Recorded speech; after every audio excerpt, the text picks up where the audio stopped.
Hello and welcome to BDO First Call Debt Solutions podcast. I'm your host, Tara Bellio, and this is the second of two podcasts on the topic of kids and money. In our first episode, we discussed why Canadian parents should take a leading role in their children's financial education. Our licensed insolvency trustees offered parents quite a few creative tips on how to sneak in money lessons during family outings and March break activities. But now that the kids are back in the classroom, there's no reason the money lessons need to end. This podcast is for parents who want to continue to focus on their kids' financial literacy. We'll be talking about finding those teachable moments within everyday life.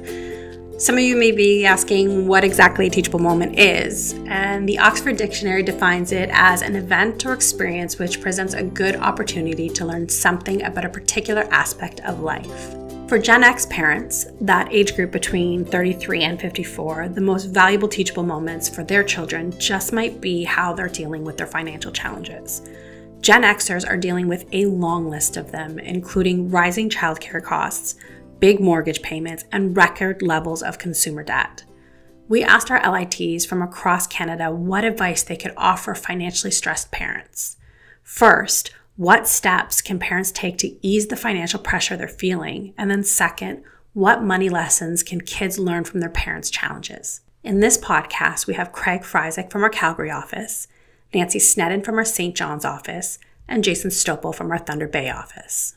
So let's start by talking a bit more about this current generation of parents, Craig. What financial challenges are plaguing Canadian parents of young and school-aged children, and what advice or solutions can you offer them when they're feeling financially squeezed? For 2018, I see a lot of challenges for parents with young children and school-aged children. One of them being the multiple interest rate increases that we've seen since July 2017, and we anticipate that they will continue. Childcare costs are rising faster than inflation. We've been lucky enough to see some costs hold steady over Canada, but in large cities like Toronto, Edmonton, Vancouver, Ottawa, costs have risen between 6 and 21% since 2014. Generation X Canadians between 33 and 54-year-olds have the most consumer debt. Also, with this new mortgage stress test, it's going to make it difficult for some Canadians to renew their mortgage. We're also carrying record household debt. As well, to add on to all of this stuff, many of us in this sandwich generation, we have responsibilities for raising our children as well as helping our older parents, and this is really threatening our ability to save for retirement. So my advice, if you are one of these individuals with young kids and parents, we really need to take a look at our financial health. If you aren't sure how you are doing financially, take a look at our financial health quiz on our website. Then take stock of your consumer debt. You really need to list out all of your loans, credit card debt. If you have a line of credit, list all that out and take a look at what your interest rates are on each of those. Then you got to know your mortgage. Know how much you're paying, whether it's fixed or variable, and know your renewal date. This is the key. You got to first start with what you owe. Take a look at how much you're making each month and make a budget or review your current budget. There's lots of ways to do this. We have some great examples of how to budget on our website. You can find these online. Make sure you have an emergency fund. Just in case things start going poorly or something comes up, you want to be able to have that security of an emergency fund. As well, if you've got a lot of credit card debt, first, try calling the credit card companies to try and negotiate a lower interest rate. If you're only able to make minimum monthly payments on your debts, especially with these credit cards, or if you're missing bill payments or you're unable to repay your debts, don't wait to seek help. Seek out a free consultation with a licensed insolvency trustee. Go on a fact-finding mission. A licensed insolvency trustee like myself will review all your debt solutions with you, demystify the process, take the shame and embarrassment out of dealing with your own money affairs. Visiting a licensed insolvency trustee doesn't mean you'll end up filing bankruptcy.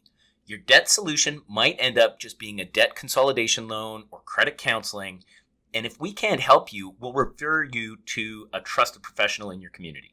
How can parents use their own financial challenges as teachable moments for their children, Nancy? It's always so important to talk about money with our kids, no matter what age they are. It's never too young to start. The Financial Consumer Agency of Canada often recommends to start even as early as 3 or 4 years old with your child. I think the important thing to remember is talk to them knowing how old they are. So don't overload them with information they're not going to understand. It could be as simple as they have an allowance and they want to buy something, and you need to explain to them the importance of savings. And, saving up for the things that you want to have. Or maybe there's 2 or 3 things that they want at the grocery store. And you can set a budget for them at the grocery store so that they have to look at the pricing and ensure that the things that they want are going to fit within the money that they've allotted, and make them make choices to fit within that budget.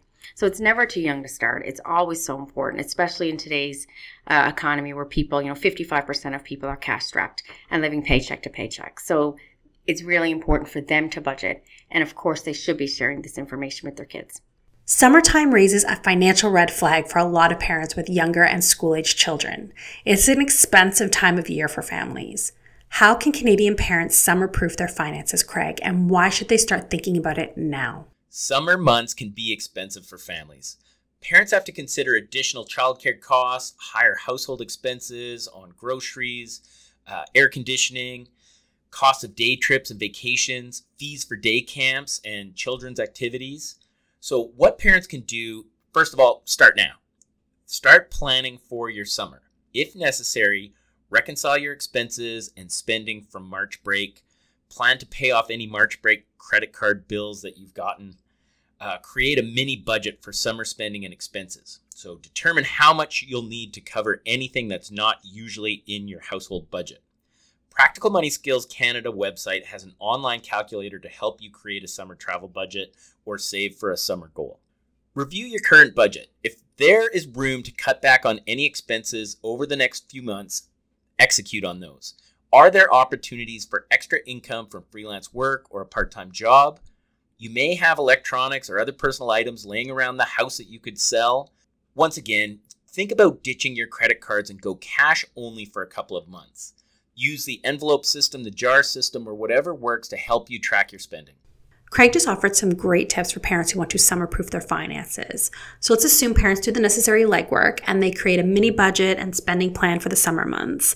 How can parents use this summer financial plan to teach their kids real-life money lessons, Jason? As parents, prior to summer holidays, we can take the opportunity to involve our children in brainstorming activities for summer fun.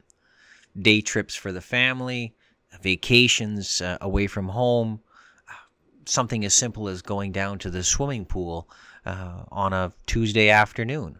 All of these are opportunities to bring our children into the discussion about the overall household budget, the overall monies that are available for us to have fun activities.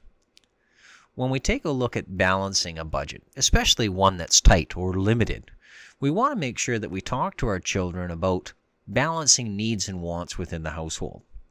We need to make sure that the children understand that before we can go play golf or before we can go to the movies, we need to make sure that the groceries are bought for the week. We need to make sure that the utilities are paid.